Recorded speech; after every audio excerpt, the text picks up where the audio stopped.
Muy buenas noches, hermanos. Dios les bendiga en esta hora. Qué alegría, hermano, volver una vez más estar con ustedes en esta transmisión del culto. Amén. Vamos a empezar en este tiempo de adoración y alabanza con este culto al Señor. Una canción muy bonita que dice Al que me sigue. Amén, gloria a Dios. Damos la bienvenida a cada hermano que se conecta en esta hora. Un saludo para todos y a cada amigo también que está conectado en esta hora. Amén. Estamos aquí ya listos y vamos a gozarnos en la presencia de Dios. Amén. Al que me ciñe de poder, aquel que mi victoria es, solo a él alabaré, solo a él exaltaré. Al que me ciñe de poder, aquel que mi victoria es, solo a él alabaré, solo a él exaltaré. De ti será mi alabanza en la congregación. Te cantaré y alabaré tu nombre, Señor. De ti será mi alabanza en la congregación. Te cantaré y alabaré tu nombre, Señor. Al que me ciñe de poder, aquel que mi victoria es, solo a él alabaré, solo a él exaltaré. Al que me ciñe de poder, aquel que mi victoria es, solo a él alabaré, solo a él exaltaré. De ti será mi alabanza en la congregación.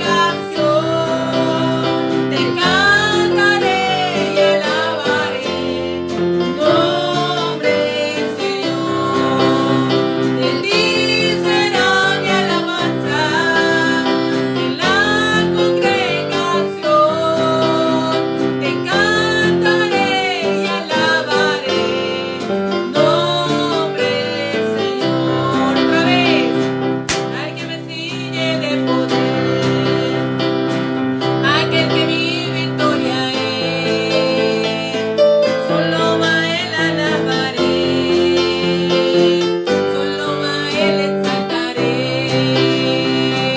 Al que me ciñe de poder, aquel que mi victoria es, alabaré, solo a él exaltaré. De ti será mi alabanza en la congregación. Te cantaré y alabaré tu nombre, Señor. De ti será mi alabanza en la congregación. Te cantaré y alabaré tu nombre, Señor. Tu nombre, Señor. Tu nombre, Señor. Así es, mi hermano, el que nos ciñe de poder. Amén. Gloria al nombre del Señor. Qué bien, mi hermano, que se está conectado con nosotros, juntos, mi hermano, para darle este culto a nuestro Dios. Amén. Vamos a leer la palabra en esta hora, mi hermano. Quiero invitarle un salmo muy bonito, mi hermano, el Salmo capítulo 62. Si usted tiene ahí su Biblia, por favor, puede ubicarla. 62. Quiero que usted me ayude allá desde su casa, usted siga la lectura y si puede leerla junto conmigo, qué bueno. Amén.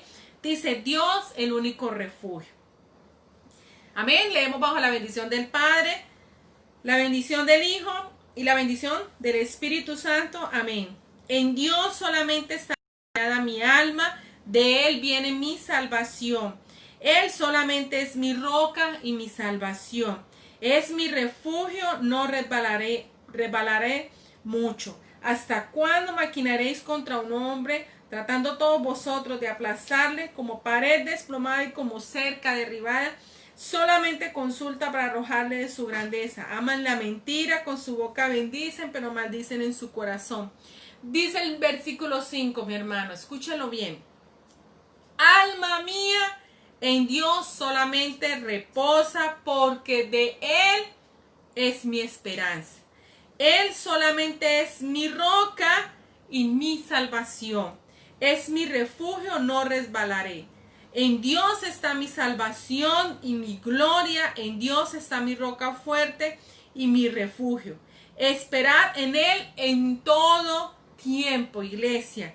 Oh pueblo, derramad delante de Él vuestro corazón. Dios es nuestro refugio. Amén, gloria al nombre del Señor. Así que mi hermano, vamos a orar en esta hora. Vamos a decirle, Señor, aquí estamos. Amén. Recibe nuestra adoración, recibe nuestra alabanza como pueblo tuyo, como tus hijos. Amén. Vamos a orar, iglesia. Padre, en esta hora te damos gracias, Señor, por tu inmensa bondad. Nos acercamos a ti, Señor, confiadamente, dándote gracias. En este momento, Señor, que nos reunimos como pueblo, como tus hijos, como tu rebaño, para darte gracias por lo bueno que tú has sido, para adorarte, para bendecirte, mi Rey amado, pero también para escuchar tu voz, para escuchar tu palabra, para escuchar ese consejo. Como tu palabra lo dice, tú eres nuestro único refugio, Señor. En ti vamos, Señor, en esos momentos de angustia. En ti, Señor, nos refugiamos, Señor, en medio de la soledad o en medio del temor, aún de la enfermedad. Y sabemos que tú eres nuestra roca inconmovible, que tú eres nuestro Dios, tú eres nuestra fortaleza. Gracias, Dios, por este momento que nos permites para poderte adorar, para reunirnos de manera distinta, Dios, pero para darte gracias, para reconocer que solo tú eres un Dios bueno. A ti la gloria y te bendecimos en el nombre de Jesús. Amén. Gloria a Dios. Permítanme un momento, hermanos, no sé. Amén, gloria a Dios. ¿Está bien la transmisión? Amén. Vamos a mirar a ver. Sí. Gloria a Dios, sí, amén. Bueno, amén. Gloria a Dios, mi hermano. Así que vamos a seguir adorando, mi hermano, a nuestro Dios en esta hora. Amén. Gloria a Dios. Hay un coro muy bonito, mi hermano. Espero que usted también lo cante en esta hora. Adorar es todo en mi vida. Amén. Gloria a Dios. Gloria a nuestro Dios. Amén. Vamos a adorar al Señor. Vamos.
mi hermano, que cada día, cada momento, digamos, vamos a adorar al Señor. Vamos a terminar este tiempo de oración y de alabanza y después ya ahorita sigue el pastor con nosotros, con el mensaje de la palabra. Hay una canción también muy bonita que dice, Él es grande. Amén. Así que vamos a cantarla juntos, mi hermano. Gloria a Dios. Él es grande.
Amén, gloria a Dios. Qué gusto, mi hermano, poder adorar y cantarle a esta hora a nuestro Dios. Con nosotros al pastor de la iglesia, el pastor Orlando Romero. Que el Señor les continúe bendiciendo. Amén. Gloria a Dios, Dios les bendiga, mis amados hermanos. Nos gozamos nuevamente de poder estar, gloria a Dios, ministrando para el Señor y llevando, gloria a Dios, la palabra del Señor hasta sus hogares, hasta sus vidas, hasta sus corazones. Saludo para todos y cada uno de los hermanos y de aquellos que están ahí en sintonía. Que Dios les bendiga, que Dios les guarde. De verdad que es un privilegio, gloria a Dios, poder, hermanos, seguir a Cristo. Amén. El Señor, hermano, nosotros siempre lo hemos enseñado. Nosotros no buscamos al Señor, el Señor nos buscó a nosotros. Y es un gozo, mi amado hermano, poder ser seguidores del Señor, ¿verdad? Que Él sea nuestro Dios. Alabado sea su nombre para siempre. Quiero, antes de entrar a la palabra, dar hay dos asuntos importantes para decirle a la iglesia, y es, número uno, oremos por el hermano Carlos Arias. Algunos me preguntan, ¿quién es el hermano Carlos Arias? Bueno, el hermano Carlos es un hermanito que, pues él iba a la iglesia, hermanos, usted lo recordará, de pronto él andaba en una muleta, o sea, él es un hermano discapacitado y entraba ayudado por una muleta, ¿verdad? Él es el hermano Carlos Arias, perdió uno de sus hijos por COVID-19 hace poco, pues, y ahora él mismo está bastante delicado de salud, y hablando con su esposa me dice que yo no he podido porque no dejan comunicarse con él, prácticamente ni la esposa, hermano, es difícil la comunicación en esos casos. Entonces me estuvo diciendo que bueno, lo van a entubar, y yo le ruego a la iglesia, hermano, les pido como iglesia, para eso es que uno, hermano, se congrega, ¿verdad? Por eso es que Dios dejó la iglesia, porque es una familia, somos un cuerpo. Entonces yo les pido, somos hermanos. Entonces yo les pido, hermano, que oremos por él. Amén. Oremos por el hermano Carlos Arias, que el Señor en su misericordia obre en esa vida. Amén. También informarles, hermanos, que el 30 de octubre, 30 y 31 de octubre, será la Convención Nacional de Damas.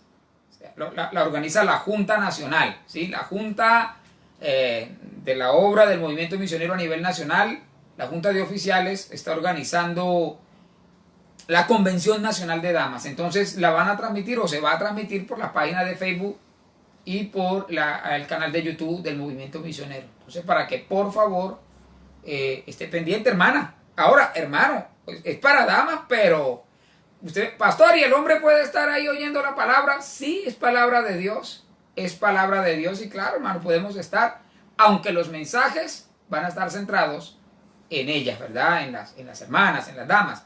Pero claro, todos están invitados. Alabado sea el nombre del Señor. Voy a entrar, hermano, a la palabra de Dios. Un tema que está en Mateo capítulo 5. Las bienaventuranzas. Voy a limitarme solamente a la primer bienaventuranza, que se refiere a los pobres en espíritu. ¿Quiénes son los pobres en espíritu? ¿Quiénes son? ¿Verdad? Ese es el título de este mensaje. ¿Quiénes son los pobres en espíritu? Vamos a desarrollarlo a través de la enseñanza. Amén. La respuesta. Mateo capítulo 5, versículos del 1 al 3. Dice así la palabra del Señor. Viendo la multitud, hablando de Jesús, viendo Jesús la multitud, subió al monte, y sentándose, vinieron a él sus discípulos. Y abriendo su boca, les enseñaba diciendo: bienaventurados los pobres en espíritu, porque de ellos es el reino de los cielos. ¿Por qué son bienaventurados los pobres en espíritu? Ahí lo dice la palabra: porque de ellos es el reino de los cielos. Amén. Entonces, gloria al Señor. Vamos a pedirle al Señor, gloria a Dios, que bendiga su palabra una vez más. Amén. Que bendiga su palabra, y que en esta tarde, gloria a Dios, tome el control total y absoluto de nuestras vidas. Padre que estás en los cielos, Dios todopoderoso y eterno, yo te doy gloria, te doy honra y te doy alabanza. Como lo cantábamos hace un instante, Dios mío, recibe toda la gloria, toda la adoración. Espíritu Santo de Dios, por favor, todo aquel que esté dispuesto a aprender con humildad, con sencillez tu palabra, yo te ruego que por favor hables a esa vida. En el nombre de Jesús, en el nombre de Jesús te lo suplico, dándote gracias. Amén y amén. Gloria a Dios. ¿Sabe, mi amado hermano, que por allá en el año 1501, en Italia, estaban buscando insistentemente a un escultor para hacer la figura del rey David? Y no cualquier figura, sino lo querían un escultor que hiciera la figura de David en mármol, con la honda en la mano, en el momento en que mató a Goliat. Ahora, buscaron hasta que le encomendaron esa obra a alguien muy famoso hoy en día, y lo conocemos como Miguel Ángel, ¿verdad? Al escultor, pintor también, Miguel Ángel. Entonces, le dieron una piedra de mármol, dicen aproximadamente, de varios metros de altura, y él duró 2 años trabajando en ese mármol, en esa piedra, ¿verdad? Y hoy conocemos al David de Miguel Ángel, una obra famosísima a nivel mundial. Ahora, Miguel Ángel hizo la escultura, y esa historia me hace pensar, hermano, o me recuerda a Jesús como el gran escultor de discípulos. O sea, el Señor nos talla, con su propia mano, nos va labrando, nos va haciendo poco a poco, ¿sí? Si usted es una persona amargada, si usted es una persona, bueno, refunfuñona, etcétera, etcétera, el Señor irá moldeando ese carácter, ¿sí? Ahora, si usted es una persona mentirosa, si usted es una persona, en fin, no sé, que tenga cualquier, o tenemos un carácter, hermano, que no se parece al de Cristo, el Señor irá formando en nosotros su imagen, en nosotros, en nuestro corazón, para que nos parezcamos a Cristo. O sea, el Señor moldea nuestra vida igual que un escultor moldea su obra, ¿verdad? Somos la obra de arte del Señor en ese aspecto. El Señor está haciendo en nosotros discípulos, gente que se parezca a Cristo. De hecho, un verdadero discípulo no nace, se hace. El verdadero discipulado no se recibe por herencia, porque es que no, Dios no tiene nietos. O sea, usted puede ser hijo de cristianos, pero eso no lo va a ser hijo de Dios, porque es que Dios no tiene nietos. Me hago entender, ¿verdad? Tiene hijos. Entonces, en la mente de Jesucristo nunca hubo la idea de producir discípulos en serie, como si fuera una fábrica, como si se tratara de la mentalidad de un fabricante hoy de productos modernos, así, digamos, los productos que traen de China y que dicen hagamos muchos, aunque sean malos. No, aquí no se trata de hacer muchos y de mala calidad. Cristo, así sean pocos, porque dicen muchos son los llamados, pocos los escogidos. Cristo prefiere pocos, pero de calidad. ¿Sí? De calidad. Alabado sea el nombre del Señor. Jesús entonces moldea discípulos, ¿verdad? Nos hace a su imagen. La Biblia dice que Él mismo constituyó a unos apóstoles, a otros profetas, a otros evangelistas y a otros pastores y maestros, a fin de capacitar al pueblo para la obra de servicio, para edificar el cuerpo de Cristo, la iglesia. De ese modo todos llegaremos a la unidad de la fe y del conocimiento del Hijo de Dios. Eso está en Efesios capítulo 4, versículo 11, ¿verdad? Entonces, dice que así llegaremos a una humanidad perfecta que se conforme a la plena estatura de Cristo. Bueno, entonces, Jesús tiene una visión clara: formar discípulos, hacer discípulos, pero formarlos bien, capacitados, perfeccionados para ser como Él, ¿verdad? En los días de Jesús, la relación entre los maestros y los discípulos eran sumamente importantes.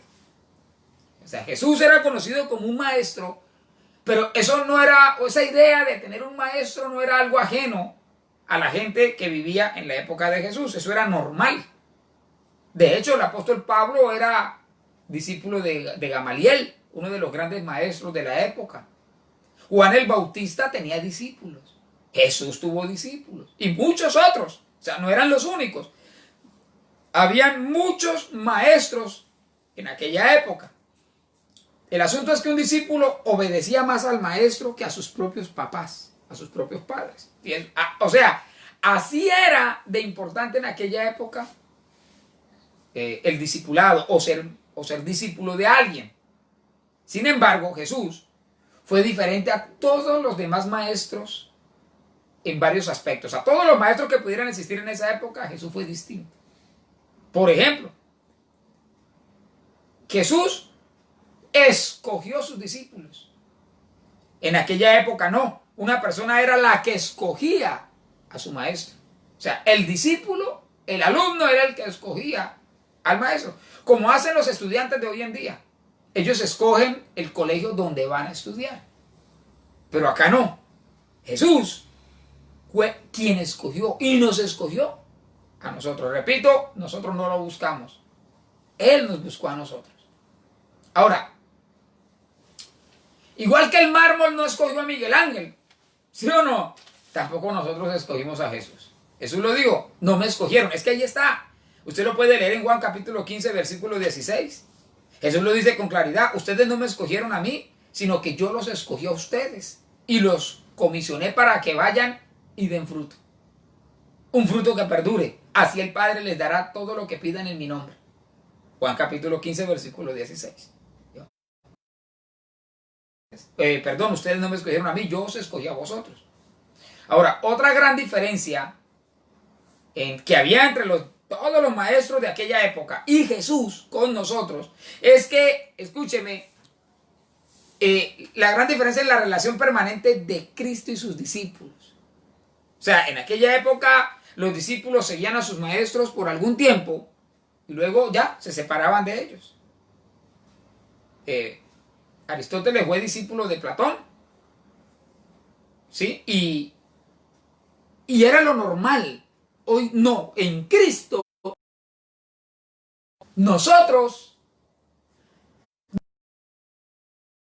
o sea, Jesús lo dijo en Juan capítulo 15, si permanecéis en mí y mis palabras en vosotros, ahí está. Habló de permanencia y si usted lee el pasaje detenidamente habla de permanecer, permanecer, permanecer, permanecer. O sea, es la palabra clave. Si permanecemos en Cristo somos salvos. Si permanecemos en Él. Amén. Si la vid, o sea, si la rama no permanece en la vid, pues es cortada. ¿Verdad? Entonces, los discípulos de Jesús son discípulos permanentes. Jesús dijo que el que pone su mano en el arado y luego mira para atrás, pues no es digno de ser su discípulo. En aquella época, repito, los discípulos se separaban de sus maestros. Nosotros no. Debemos permanecer pegados a nuestro maestro. Si usted dice ser discípulo de Jesús, pues, hombre, debe dejar el estilo de vida del mundo y parecerse a su maestro. Es lo que más o menos está diciendo la palabra, ¿verdad? O más o menos no. Es lo que está diciendo la palabra. Entonces, digamos, acuérdense de la esposa de Lot. Ella no pudo contenerse de mirar atrás. ¿Sí o no? Miró a Sodoma y a Gomorra, símbolo del pecado. Se convirtió en una estatua de sal. Muchos que quieren seguir a Cristo, que quieren ser discípulos de Cristo, miran atrás, miran el mundo, lo que les gusta. ¿Por qué la mujer de Lot miró para Sodoma? ¿Por qué miró para atrás? ¿Por qué? Porque le dolió lo que estaba dejando atrás. No quería dejarlo. Hay gente que mira atrás, ¿sí? ¿Por qué? O sea, que mira nuevamente para el mundo de donde lo sacó el Señor. ¿Por qué? Porque le gusta lo que había dejado. Quiere regresar a ese mundo. Otra diferencia entre los discípulos de Cristo con los discípulos de los maestros de aquella época es que, pues, en Jesús tenemos un beneficio espiritual y no carnal. En tiempos de Jesús, un discípulo se revestía del prestigio de su maestro. Es decir, obtenían fama o riqueza por causa del maestro al que seguían. Acuérdense, por ejemplo, Pablo fue discípulo de Gamaliel, que era uno de los maestros más reconocidos de la época. Incluso a él no solamente le decían maestro, sino nuestro maestro. Sin embargo, Pablo tuvo eso por basura. Bueno, hay gente que es discípulo de alguien para beneficiarse de la fama que tenga esa persona. Algunos de hecho seguían a Cristo en aquella época para beneficiarse de lo que le pudieran sacar a Jesús. Pero los discípulos de Jesús no debemos esperar fama, ni debemos buscar a Jesús por lo que nos pueda dar, ¿no? Buscamos a Jesús por lo que Él es, por lo que ha hecho por nosotros en cuanto a la salvación del alma. Entonces, la Biblia lo dice en Mateo capítulo 5, versículo 11, bienaventurados o dichosos serán ustedes cuando por mi causa la gente los insulte, cuando los persiga, cuando se levante contra ustedes diciendo toda clase de calumnias, de mentiras. Entonces, por ejemplo, a Jesús lo llamaron demonio, borracho, comilón. Lo llamaron amigo de publicanos y amigo de pecadores. Fíjese usted, aún hoy en día se difama de Jesús. Hay películas que muestran a Jesús como homosexual. ¿Sí? Una película hace muchos años se llamaba Jesucristo Superstars, que muestran ahí un Jesús homosexual. ¿Sí? No hace mucho tampoco se estrenó una película donde se afirma que Jesús tenía a María Magdalena como amante. Y dice que a la vez tenía relaciones homosexuales con los discípulos. Entonces, ¿qué es eso? Mentiras, calumnias, contraversión. Hasta el día de hoy se sigue calumniando a Cristo. Pero no solo eso. Haga la prueba y viva como Jesús. ¿Sí o no? O sea, obedezca a Cristo, viva como Jesús dice y usted va a ver cómo el mundo se le viene encima.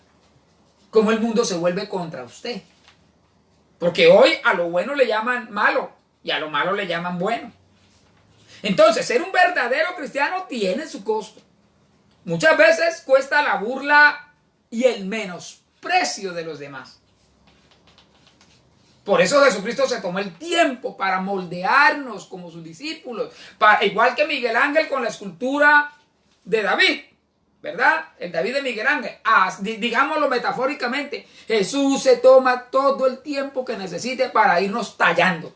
¿Verdad? Con el buril, ¿sí? Con el martillo que usa el buril y el martillo, las herramientas que usa el escultor. Poco a poco, espiritualmente hablando, metafóricamente hablando, nos va tallando, nos va moldeando hasta que nos parezcamos a Él. Una de las enseñanzas más famosas de Cristo para sus discípulos está en el Sermón del Monte, que lo acabamos de leer en Mateo, una de sus apartes que dice, bienaventurados los pobres en espíritu. Ahí la pregunta es, ¿qué les enseñaba Cristo a sus discípulos? Bueno, les enseñaba acerca de cómo ser un buen discípulo, un buen representante, un buen embajador de Cristo acá en la tierra. Les enseñó sobre el cristiano. De hecho, las enseñanzas de Jesús a sus discípulos siempre, hermano, estuvo enfocada en la formación del carácter del cristiano. ¿Cómo ser cristiano? ¿Ve? Eso es, cómo ser un digno representante de Cristo. Eso mismo, hermano, esa misma enseñanza es la que el Señor espera que se siga ministrando en cada iglesia. El Señor quiere que las enseñanzas o las predicaciones a su pueblo vayan dirigidas a la conciencia del ser humano. Y desafortunadamente hoy se da más importancia a los milagros, a los dones, a las señales, que a la conducta que tenga un cristiano. O sea, si hace milagros, ¿qué importa cómo viva? ¿Sí? ¿Qué importa si tiene 4 mujeres? ¿Qué importa si miente? ¿Qué importa lo que haga en su vida privada? Si hace milagros, las iglesias se le llenan a un tipo de esos. Y se vuelve famoso, y eso, mejor dicho, el superapóstol, pues. Porque a la gente no le importa hoy en día cómo vive a ver, ¿cómo diríamos? Su autodenominado apóstol o su... No. Ahorita se acaba de divorciar hace unos días uno, muy famoso. ¿Sí? Y la iglesia, hermano, llenísima. Y enseña sobre el hogar y cómo restaurar el hogar y cómo... Pero no fue capaz de soportar lo duro que a veces es mantener un hogar. Sostenerlo. Pero ¿cómo le va a enseñar a los demás? El día que llegue alguien allá a decirle, pastor, yo me quiero divorciar, ¿con qué autoridad él le va a decir? No, no lo haga. Hombre, luche por ese hogar. Sea tolerante. Hay momentos en el matrimonio en que son duros, está bien, pero todo no es malo. ¿Cómo se lo va a enseñar si él mismo se divorció? Bueno, entonces, hoy en día a la gente le importa más ver milagros que ver a un cristiano dando buen testimonio. Y eso ocurre porque hoy en día no le dan importancia a la formación del carácter cristiano. Jesús sí le da importancia a eso. A Cristo sí le interesa cómo viven sus discípulos. Ahora, cuando yo digo discípulos, no me estoy refiriendo solamente a los 12, ¿verdad? A los 12 apóstoles que andaron con Jesús. No, ustedes y mi persona, ustedes y yo somos discípulos de Cristo. Somos discípulos del Señor. ¿Por qué? Porque somos sus alumnos. ¿Cuál es la cartilla para nosotros? Se llama Biblia. Somos sus discípulos. Amén. Y Él nos está formando día tras día. Pero hoy en día se invierte el orden de Dios. Y la verdad es que el Señor primero nos enfatiza la importancia de ser verdaderos discípulos y deja en un segundo plano las señales o los milagros. ¿Ve? Ese es el orden de Dios. ¿Sí? Es más, Fíjese que Jesús dijo, estas señales seguirán a los que creen. ¿Qué va primero? ¿Los milagros o la entrega de la vida a Jesús? La entrega de la vida, ¿sí o no? Porque estas señales seguirán. Seguirán después de ser un discípulo de Cristo. Primero es lo primero. ¿Hay milagros? Claro. ¿Dios obra? Sí. Hace unos días predicábamos y enseñábamos sobre los dones. Hay dones de sanidad, de milagros, de fe. Sí, claro. Y Dios hay dentro del cuerpo de Cristo, dentro del pueblo de Dios, hay gente, hermano, que Dios le da esos dones. Amén. Y aún a través dice la oración del justo puede mucho. La oración de fe sanará al enfermo. Vamos ahorita a orar, hermano, al final por las peticiones. Por el hermano Carlos. Señor, hermano, tiene el poder para levantarlo, para sanarlo. Alabado sea el nombre del Señor. Pero primero Dios le da importancia al carácter del cristiano. A una vida de santidad. A una vida alejada del pecado. Una vida lejos de la inmoralidad. Eso es. Vivir una vida que agrade a Dios. Carácter cristiano. Entonces, primero se es discípulo. Primero el Señor nos forma y luego Él nos usa para realizar los milagros a través de nosotros. Entonces, Cristo puede formar en nosotros un carácter que evidencie si somos o no verdaderos discípulos suyos. Pero, ¿qué significa carácter? Porque estamos hablando del carácter cristiano. ¿Qué significa carácter? Según el diccionario, carácter es el conjunto de cualidades de una persona que la distingue de otras. En su modo de ser, en su modo de vivir, de hablar, de obrar. Palabras más, palabras menos. Lo que el Señor quiere es que cada día seamos más como Él. Que nos parezcamos a Él. ¿Verdad? Ser discípulo de Jesús consiste primordialmente en tener un estilo de vida diferente al de los que no son discípulos de Cristo. Alguna diferencia tiene que haber. Entonces, mire lo que dice Mateo capítulo 4, versículo 23.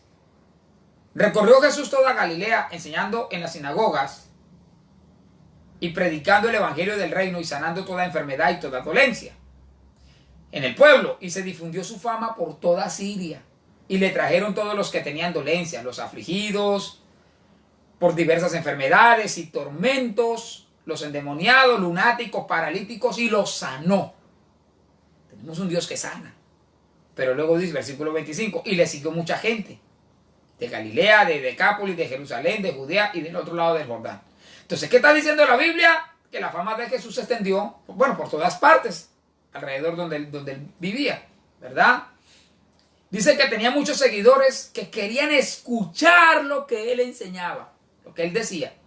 Sí, le traían los enfermos. Pero también escuchaban el evangelio. ¿Sabe por qué? Porque veían el testimonio de Jesús. La gente veía el fuego de Dios en Cristo.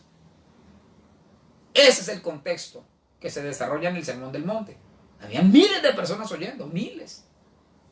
Por eso el capítulo 5 de Mateo comienza diciendo que viendo la multitud, Jesús viendo la multitud, pues subió a ese monte.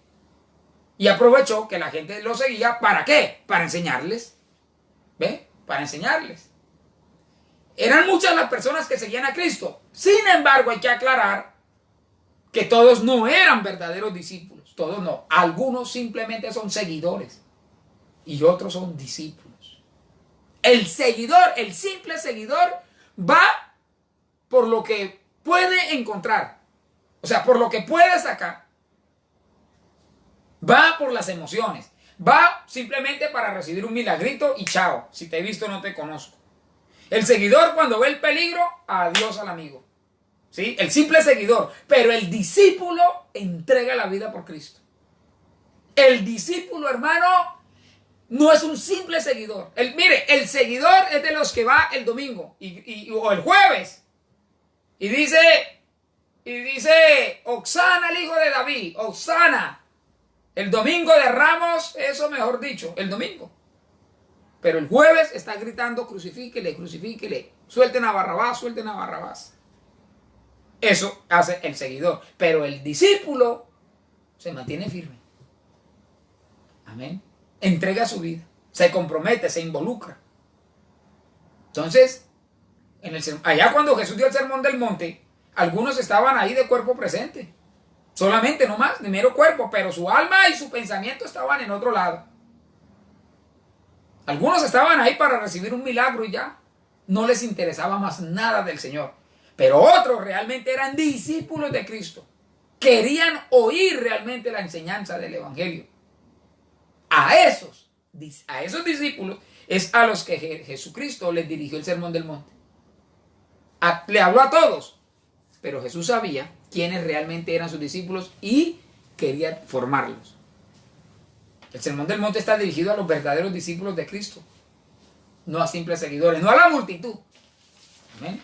Por eso es que lo que el Señor enseñó en ese momento estaba basado en las cosas internas del corazón, en el carácter, porque una enseñanza para discípulos, hermano, escúcheme, transforma vidas, cambia corazones, cambia a la persona internamente.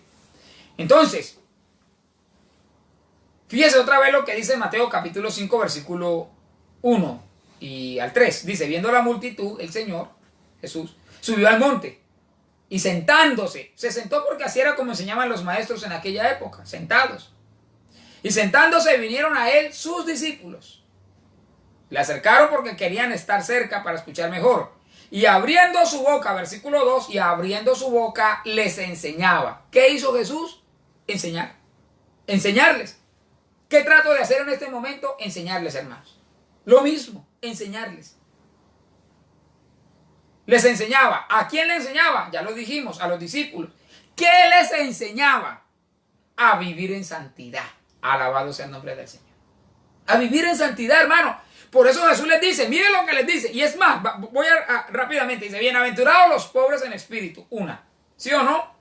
Dos, bienaventurados los que lloran, porque ellos serán consolados. ¿Lloran por qué? Por causa del evangelio.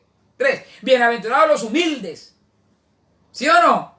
Bienaventurados los que tienen hambre y sed de justicia. Bienaventurados los misericordiosos. Bienaventurados los de limpio corazón. Bienaventurados los que procuran la paz. Bienaventurados aquellos que han sido perseguidos por causa de la justicia, por causa del evangelio. Bienaventurados serán cuando los insulten, los persigan. Alégrense cuando eso ocurra. ¿Qué les estaba enseñando? A vivir en santidad. ¿Sí o no? Ahí lo acabamos de ver. Humildad, mansedumbre. ¿Sí o no? Limpieza de corazón, misericordiosos. O sea, eso les enseñaba. Entonces, yo quiero profundizar en lo primero que Jesús les enseñó a sus discípulos en el Sermón del Monte. ¿Qué fue lo primero que les enseñó? A ser pobres en espíritu. Bienaventurados los pobres en espíritu. ¿Por qué? Porque de ellos es el reino de los cielos. ¿Sí ve? No es de los arrogantes. No es de los... bueno, vamos a mirar. Amén. La palabra bienaventurados se tradujo de la palabra griega makarios, que se traduce como dichosos. También se puede traducir como supremamente felices o doblemente felices. Es importante tenerlo en cuenta, porque lo que Jesús está diciendo es, oiga, son doblemente felices los pobres, pero en espíritu, ¿no? No económicamente. Sí, eso demuestra que Jesús no se está refiriendo a lo material. Se refiere a los pobres, escúcheme, en espíritu, no a los pobres económicamente hablando. Porque si hubiera sido así, no hubiera agregado la expresión en espíritu. Sencillamente hubiera dicho bienaventurados los pobres y ya. Pero dijo en espíritu. Entonces, está claro que no se refiere a los pobres en lo económico, sino que se refiere a una condición interna, la del corazón. Entonces, la palabra pobres viene del griego tojos, o patojos, puede ser también, pues del griego ya es complicado pronunciarlo, pero tojos, con P al principio, que significa mendigo. Eso es lo que significa en el griego, mendigo. ¿Qué es un mendigo? O sea, bienaventurados los mendigos de espíritu. Los mendigos en espíritu, es como si dijera, contextualizándolo, es como si dijera así, ¿verdad? Ahora, ¿qué es un mendigo? Pues es alguien que no tiene absolutamente nada, ¿verdad? Lo único que tiene un mendigo son necesidades. ¿Sí o no? Y las tiene sin resolver. Pero no tiene recursos, no tiene nada. ¿Sí? Entonces, como no tiene nada el mendigo, estira la mano y suplica que lo ayude. Y lo hace con una actitud humilde. Porque vaya y pida con 2 piedras en la mano a ver si alguien le da algo. El mendigo no es orgulloso, no es sobrado. ¿Verdad? Pues como es mendigo, pues. Incluso el cuerpo del mendigo muestra humildad para pedir. Se encorva. Se ha detallado, usted ha visto, ¿verdad? Y dice, una limonita, por favor. A eso es a lo que Jesús se está refiriendo cuando dijo bienaventurados los pobres en espíritu. Alguien que no tiene nada, que tiene un mendigo, hambre. Alabado sea el nombre del Señor. En este caso, hambre de Dios. Que tiene un mendigo, sed. ¿Sí o no? En este caso, sed de Dios. La palabra lo dice, como el siervo brama por las corrientes de las aguas. Así brama por ti, oh Dios, así clama por ti, oh Dios, el alma mía. Mendiga al Señor su socorro, mendiga la ayuda de Dios. Mendiga, hermano, alabado sea el nombre del Señor, ser lleno, sin arrogancia, sin sobradez. Pobres en espíritu son aquellos discípulos que no tienen recursos propios, ¿verdad? No estoy hablando, repito, en lo económico. Es que hay algunos que se creen, hermano, estoy hablando espiritualmente, ¿verdad?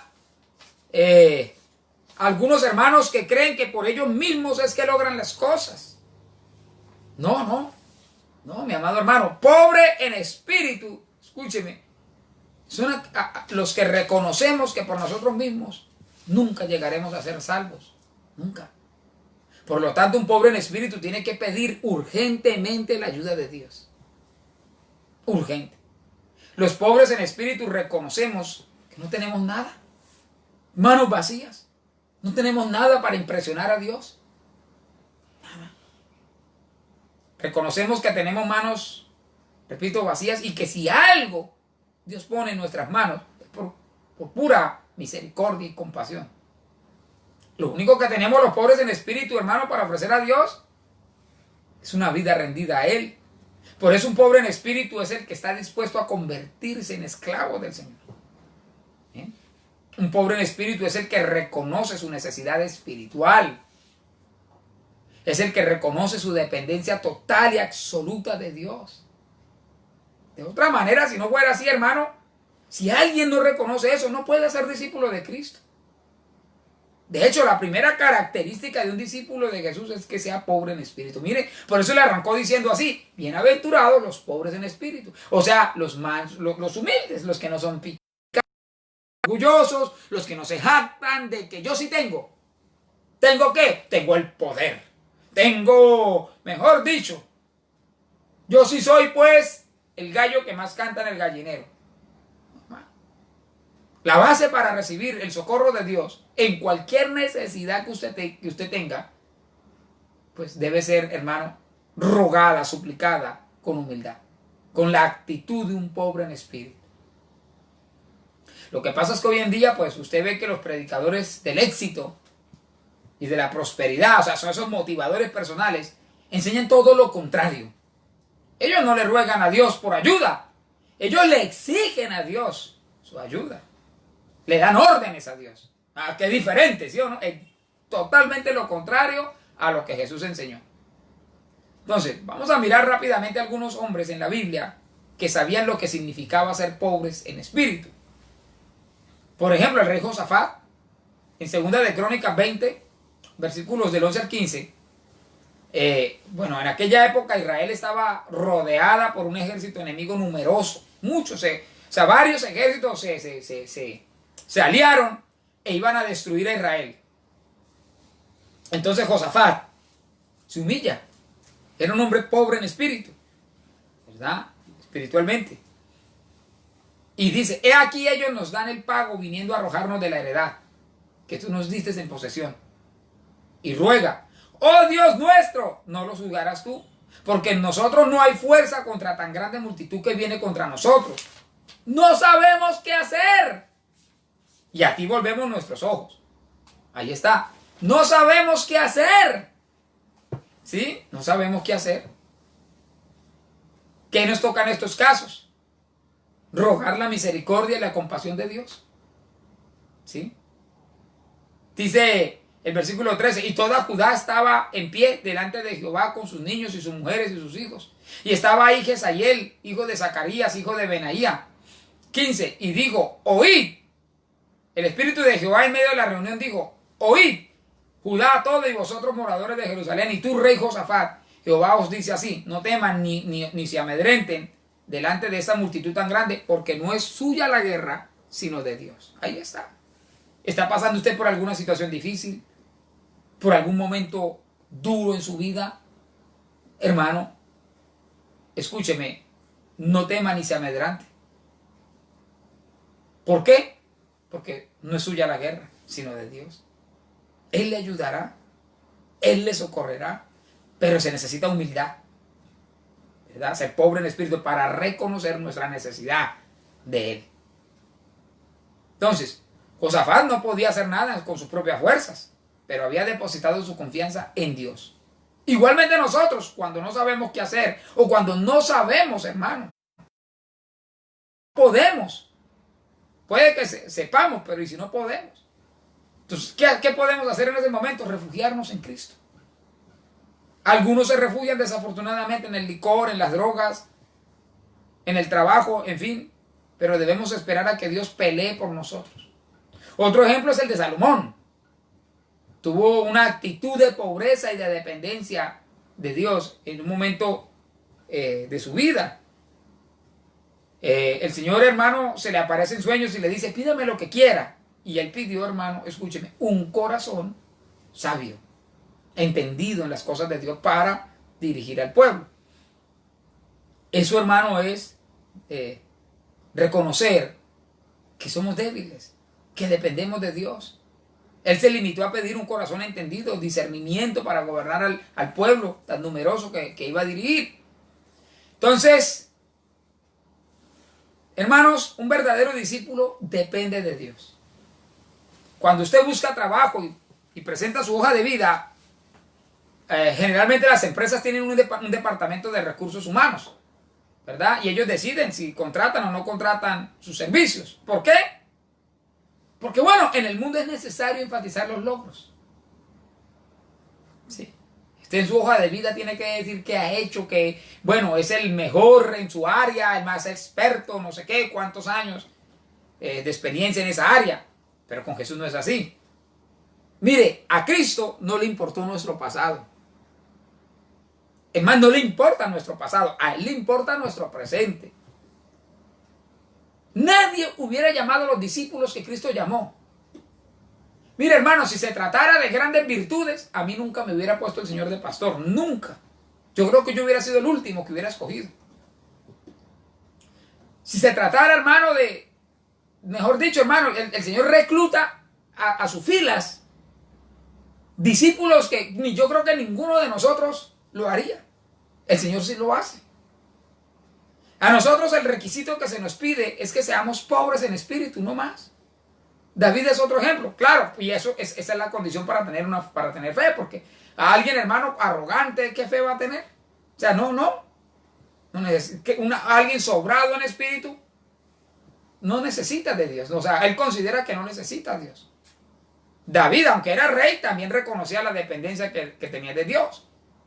En el Salmo 40, él lo dice allá en el versículo 17, dice, y a mí, pobre y necesitado, quiera el Señor tomarme en cuenta. Tú eres mi socorro y mi libertador. No te tardes, Dios mío. Pero hay personas, hermano, que se niegan a buscar a Dios. Están pasando por las verdes y las maduras y no.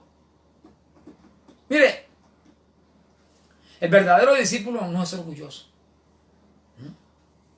Reconoce que necesita ayuda, en este caso de Dios. El apóstol Pablo también era un hombre pobre de espíritu.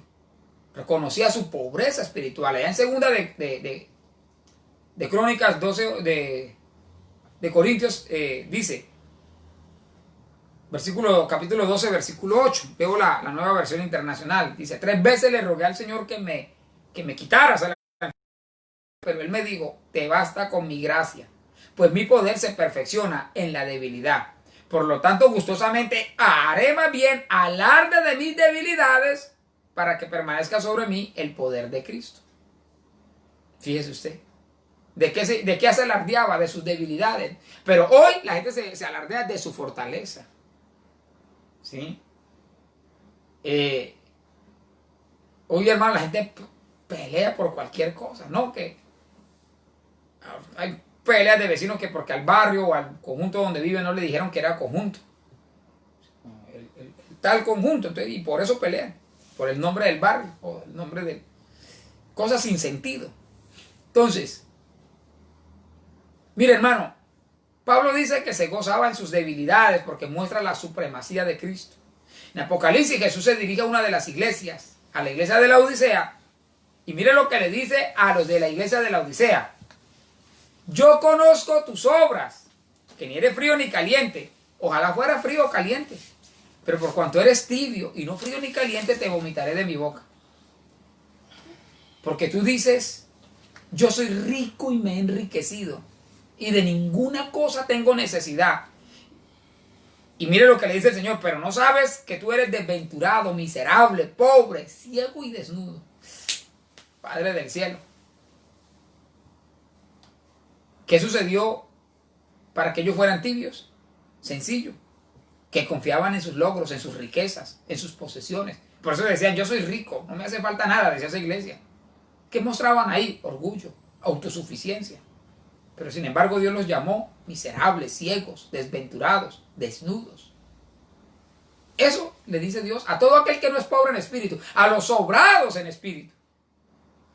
¿Cómo los ve Dios y qué les dice? Eso, son ciegos. Ahora, hay muchas verdades de Dios, hermanos, que van en contra del pensamiento del mundo. Muchas. O sea, Dios piensa una cosa y el mundo va por otro lado. Por eso es que el mundo no puede entender. No puede entender, hermano, que un hombre se vuelva un necio para ser sabio. Que salve su vida perdiéndola. Y que sea hecho rico siendo pobre. El mundo nunca va a entender eso. ¿Cómo es? Porque en Dios las cosas, o sea, el mundo va al revés de lo que Dios dice. Pero así es. Ningún ser humano se humillará verdaderamente delante de Dios a menos que entienda qué significa ser pobre en espíritu. Para que usted le pueda entregar su vida a Cristo, tiene que ser pobre en espíritu, o sea, humilde. Los sobrados nunca le van a entregar su vida a Dios. Nadie se volverá manso hacia otros mientras siga teniendo un concepto más alto de sí mismo que el que debe tener. El hambre y la sed de justicia no son posibles para quienes tienen una alta opinión de sí mismos. El orgullo ciega los ojos, pero la humildad, escuche, los abre. Entonces, mire, hermano, la puerta estrecha no es lo suficientemente ancha para que entre gente que es grande en su propia opinión. Es más fácil, dice la Biblia, que un camello entre por el ojo de una puertica así chiquitica a la que le llamaban aguja, a que un hombre orgulloso de su riqueza entre en el reino del cielo. Entonces, está claro que el carácter del discípulo de Cristo debe tener sus bases en la pobreza espiritual, en su dependencia espiritual, en su reconocimiento de que necesita de Dios. Mire que los orgullosos, Dios los mira de lejos. El orgullo los deja afuera de la mirada divina. Los pobres en espíritu son bienaventurados porque Dios tiene una mirada de compasión con ellos. La Biblia dice que Dios mira de lejos al altivo. Bienaventurados, dichosos los pobres en espíritu, felices los que reconocen su necesidad de Dios. Ahora, Dios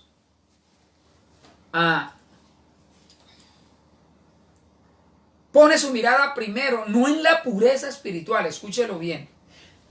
Dios pone su mirada primero, no en la pureza espiritual, sino en la pobreza espiritual. ¿Quién de nosotros era puro espiritualmente hablando antes de conocer a Cristo? Ninguno. Todos éramos pecadores. Y todavía, hermano, y le fallamos al Señor. No hay justo ni aun uno. Entonces Dios no mira primero la pureza espiritual, porque imagínense, el vino fue por pecadores, no por justos. ¿Verdad? Pero sí mira a Dios la pobreza espiritual. ¿Qué tan dispuesto está usted a reconocer su necesidad de Dios? Dios pone su mirada primero, no sobre escuche, los que muestran su misericordia, no, sino sobre los que necesitan misericordia. Dios pone su mirada primero no en aquellos que son llamados hijos de Dios, sino en aquellos que claman, no somos dignos de ser llamados tus hijos. ¿Eh? Así es el asunto. Dios no necesita, excepto nuestras necesidades. Sí. Porque nuestras necesidades le permite a Dios mostrar su grandeza al suplir esas necesidades. Por eso es que, hermano, lo peor del hombre es lo que realmente glorifica a Dios. ¿Por qué? Porque lo hace, muestra a un Dios compasivo, misericordioso, restaurador, un Dios perdonador. Si todos nosotros hubiéramos sido simples angelitos, nunca hubiera venido a morir Cristo en la cruz del Calvario, pero no éramos angelitos. Esta es la hora, repito, y todavía el Señor lidia con nosotros. Dios recibe gloria cuando un homosexual se regenera, cuando un borracho se regenera, cuando un fornicario o un adúltero se regenera. Ahí Cristo recibe gloria, cuando un pecador reconoce su necesidad de Él. Entonces, hermanos, entiendan, el primer punto de contacto entre nuestra vida, nuestra alma y Dios, no es lo que tenemos, sino es precisamente lo que no tenemos. Le pregunto, ¿usted califica para ser pobre en espíritu? Cuando estamos completamente arruinados, espiritualmente, ¿no? Espiritualmente, cuando tenemos una vida, hermano, Padre del cielo, alejada de Dios, estamos muy cerca de ser enriquecidos con la riqueza de la gracia. No lo estoy invitando a pecar, claro, no. Le estoy invitando a recibir a Cristo, a los que no lo conocen. Y a los que aún, yendo a la iglesia, tienen una vida todavía desordenada. Es la oportunidad para que Dios se glorifique y haga una obra maravillosa en su vida. Tal vez haya alguien oyendo esta palabra, dispuesto a suplicar por la ayuda de Dios. Dispuesto a reconocer, tal vez haya alguien aquí oyendo esta palabra, dispuesto a reconocer que necesita urgentemente la mano de Dios en su vida. Los que ruegan, los que suplican, los que reconocen su necesidad espiritual son dichosos, porque de ellos es el reino de los cielos. Fíjese que dice, bienaventurados los que son, no los que van a ser, los que son. Bienaventurados los que son pobres en espíritu. Esa no es una promesa, hermano, en cuanto al futuro, sino una declaración en cuanto al presente. No dice, porque de ellos será. Dice, de ellos es el reino de los cielos. Dios está buscando gente con suficiente pobreza espiritualmente hablando que quiera recibirlo. Se necesita humildad para recibir a Cristo. El orgulloso jamás aceptará que es pecador. Jamás aceptará que necesita un Salvador. Hermano, el pobre en espíritu reconoce cuando necesita cambios en su vida. ¿Usted lo reconoce? Usted, hermano, hermana, amigo que me oye, reconoce que necesita cambios en su vida, en su carácter, que necesita ser moldeado por el Señor. Algunos hasta le sirven al Señor, pero necesitan cambios en su vida. ¿Sabe? Para reconocer eso se necesita ser pobre en espíritu. Dios no vino a buscar gente perfecta, no. Pero sí vino a buscar gente que esté dispuesta a reconocer su necesidad de Dios. Gente dispuesta a ser reclutada como soldado de Cristo.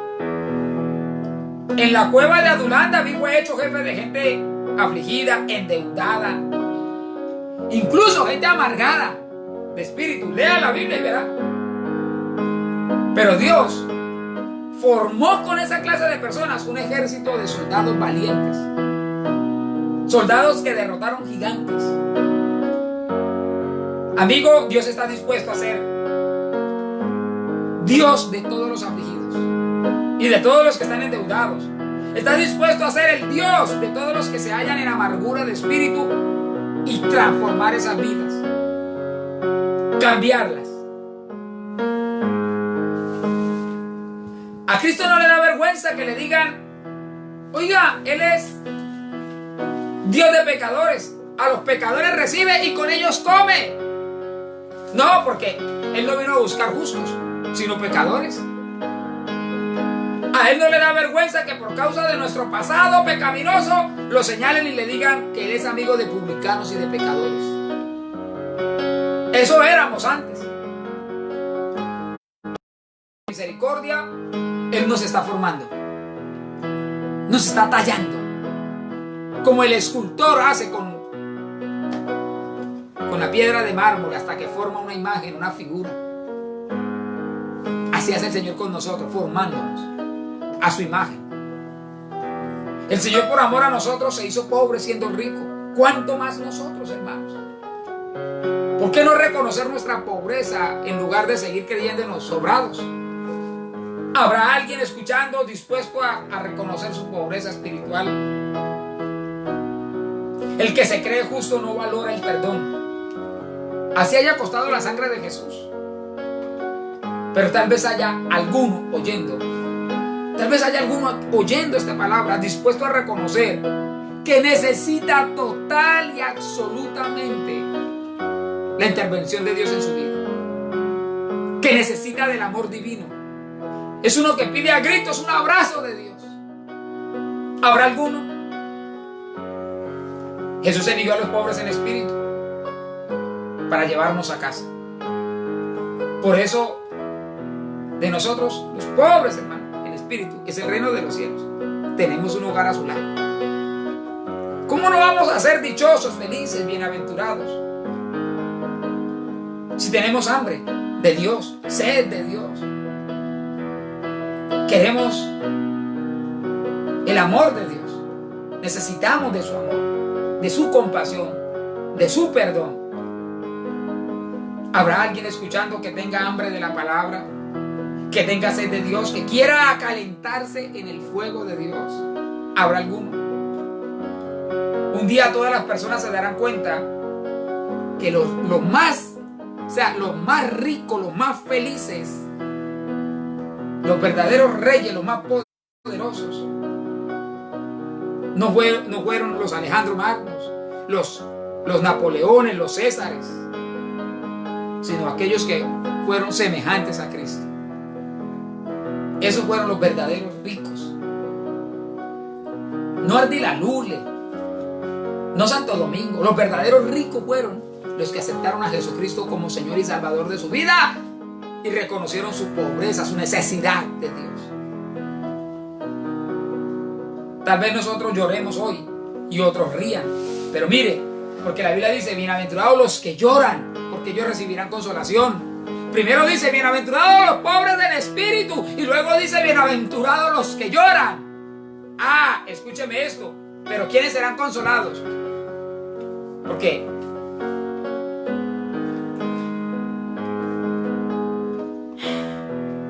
lloran se refiere a cualquier tipo de llanto, a cualquier clase de persona que llore. No, se refiere a los discípulos, a los bienaventurados en espíritu, a esos, y que lloran precisamente por su pobreza, por su necesidad, y necesitan el socorro de Dios, necesitan el consuelo de Dios. A esos es que Dios va a consolar. Pero no se refiere a cualquier clase de persona que llore. Yo le pregunto: ¿es bienaventurado el homosexual que llora porque su novio lo dejó, lo abandonó? ¿Es bienaventurado el ateo que llora porque se le murió la esposa? ¿Es bienaventurado el idólatra que llora porque perdió su trabajo? No. El llanto del idólatra, del arrogante, del ateo, no conmueve a Dios. ¿Por qué? Porque Si no se arrepiente de su pecado, demuestra que no es un pobre en espíritu. Está demostrando su sobradez espiritual. Que se valga solo, dirá el Señor. Pero si alguno se arrepiente, Dios es movido a misericordia. El Señor le está hablando a sus discípulos, no a la multitud. Acuérdense, así empezamos la enseñanza. El Señor subió al monte a orar. Y los discípulos se le acercaron y a ellos les predicó. El Señor le está hablando a los que reconocen su pobreza espiritual, a esos que claman, así como el siervo clama por las corrientes de las aguas. Bienaventurado es el verdadero discípulo que llora porque Dios lo consuela. Enjugará Dios toda lágrima. Un día nuestro llanto terminará. Ya no habrá más llanto, ni más tristeza, ni más dolor. Jesús ha escogido a los pobres en espíritu para llevarlos a casa. ¿Sabe, mi amado hermano? No desmayemos. Dice Apocalipsis: después vi un cielo nuevo y una tierra nueva, porque el primer cielo y la primera tierra pasaron. Dejaron de existir, lo mismo que el mar, dice la Nueva Versión Internacional. Vi además la ciudad santa, la Nueva Jerusalén. Dejó de existir el mar, fíjese usted. Allá en la Nueva Jerusalén no hay mar. Vi además la ciudad santa, la Nueva Jerusalén, que bajaba del cielo, procedente de Dios, preparada como una novia hermosamente vestida para su prometido. Y luego dice: Dios mismo estará con ellos y será su Dios. Él enjugará toda lágrima de sus ojos, y ya no habrá muerte, ni llanto, ni lamento, ni dolor, porque las primeras cosas dejaron de existir. El que estaba sentado en el trono dijo: yo hago nuevas todas las cosas. Y dijo: escribe, porque estas palabras son verdaderas. El verdadero discípulo será consolado. Cuando llora, recibirá la consolación de Dios. ¿Necesita consuelo de Dios? Vamos a orar, hermano, por cada necesidad, por cada una de las peticiones. Gloria a Dios. Amén. Vamos allí a estar orando, gloria a Dios, para que Dios consuele y le dé fuerza en ese momento de tristeza, de aflicción. Dígale, allí donde usted está, levante sus manos al cielo, cierre sus ojos y hable con Dios en esta hora. Dígale: Padre, te doy gracias. Aleluya, aleluya, aleluya. Tú haces nuevas todas las cosas. Dios mío, mira cada necesidad, cada petición que se ha hecho notoria en esta hora. Y mira a los discípulos tuyos que en esta hora están conectados. Dios mío, tú quieres hacer milagros, obrar milagros en esta hora. Para los que están ahí, para eso es. Para ellos es el milagro en esta hora. Para ellos. Alabado sea el nombre del Señor. Algún día Jesús se apareció a sus discípulos, pero uno de ellos no estaba y no creyó que se le había aparecido a los otros. No fue partícipe de esa bendición. Usted está ahí y está conectado. Para usted es en esta hora. Amén. Padre que estás en los cielos, Dios todopoderoso y eterno, oramos, Dios mío, oramos. Bendecimos la vida, Señor, aleluya, de nuestra hermana Ana Rosa. Oh Dios maravilloso, Dios todopoderoso y eterno, Señor. Trae sanidad sobre esa vida, Padre. Trae sanidad. Espíritu Santo de Dios, glorifícate, Señor. Oh, a ti la gloria, a ti la gloria, a ti la gloria, Dios mío. Haya sanidad en el nombre de Jesús de Nazaret. Dios dice: bienaventurados los que lloran. Bienaventurados. Aleluya. Ellos recibirán consolación. Señor, en el nombre de Jesús presentamos la vida de nuestro hermano Carlos Arias. También, Dios mío, al papá de nuestra hermana Dioselina. Y a cada uno de ellos, a la hermana Ana Rosa y a los que están enfermos. En el nombre de Jesús de Nazaret. Padre, por favor, glorifica en medio de de tu pueblo. No soy yo, Señor, aleluya, el que los sana. Padre, la iglesia se une en esta hora y clama y ora y los bendice. Oramos por ellos, creyéndolo. Estas señales seguirán a los que creen. Estas señales, los milagros seguirán a los que creen. Aleluya, a los que ya somos creyentes, hijos de Dios. Una de esas señales es que los enfermos sanan. Para la gloria de Dios Padre y en el nombre de Jesús de Nazaret. Para que el nombre de Jesucristo sea glorificado, sea exaltado. El verdadero discípulo no busca fama. Aleluya, no busca reconocimiento propio. Busca la grandeza de su maestro. Dios mío, yo quiero que tu nombre sea glorificado. Yo quiero que tu nombre sea engrandecido. Yo quiero, Dios mío, que los labios de aquellos que estuvieron enfermos y fueron sanados por tu grandeza, por tu bondad, por tu poder, esos labios se abran y te glorifiquen, Dios amado. Por favor, Señor, por favor, glorifícate. Sana, Espíritu Santo de Dios. Me gozo, Señor, y nos gozamos la iglesia cuando oímos de tus maravillas, cuando escuchamos, Señor, de lo que tú has hecho. Señor, por favor, bendice al hermano Carlos, bendice al hermano Carlos. Padre, levántalo de allí, Señor, en el nombre de Jesús. En el nombre de Jesucristo de Nazaret te lo suplico, Señor. Te lo ruego. Algunos lo exigen y dan órdenes, Señor. Yo me humillo en esta hora junto con tu pueblo. Todos aquellos, Señor, la iglesia también, Señor, nos humillamos delante de ti y rogamos por la sanidad de nuestros hermanos. Padre, en el nombre de Jesús, tú puedes sanar el cáncer, el COVID-19, cualquier enfermedad en la sangre, en los huesos, en la piel, en cualquier órgano. Por favor, Señor, por favor. Te lo suplicamos, Señor. Te lo pedimos en esta hora.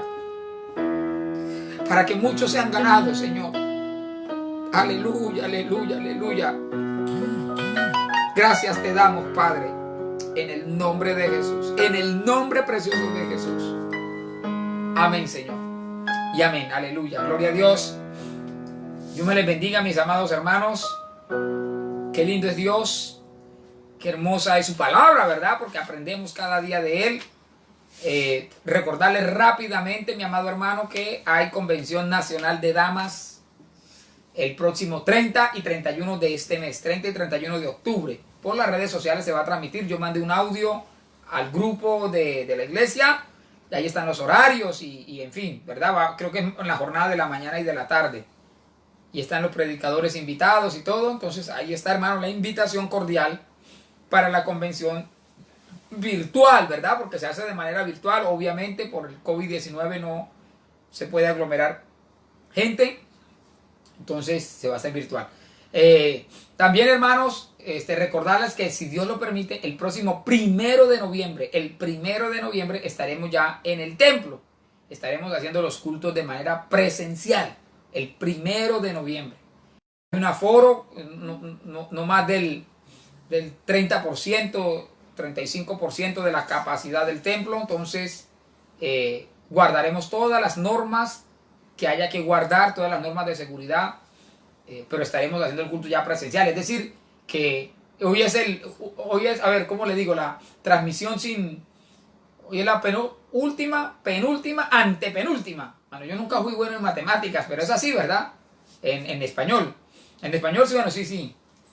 Última, penúltima, y este es el antepenúltimo culto que se hace así, transmitido de esta manera, sin los hermanos en el templo. El último será... este es el penúltimo, porque el último será de hoy en 8 días. Será el último culto que se transmite sin hermanos en el templo, ¿verdad? Y ya, si así es, ya más de uno me ayuda, ya cómo es que es, pero si este es el penúltimo, el último el otro domingo, sin público, y luego ya con los hermanos en el templo el 1 de noviembre, el primero. Amén. Entonces, Dios me les bendiga, mis amados hermanos. Un abrazo para todos. Me gozo en saludarles. A cada uno de los amigos también que se conectaron. Que Dios les bendiga. Y confiemos en el Señor, hermanos, que Dios ha hecho maravillas y ahora. Amén. Dios me les bendiga. Un abrazo para todos. Les amo en el Señor. Amén.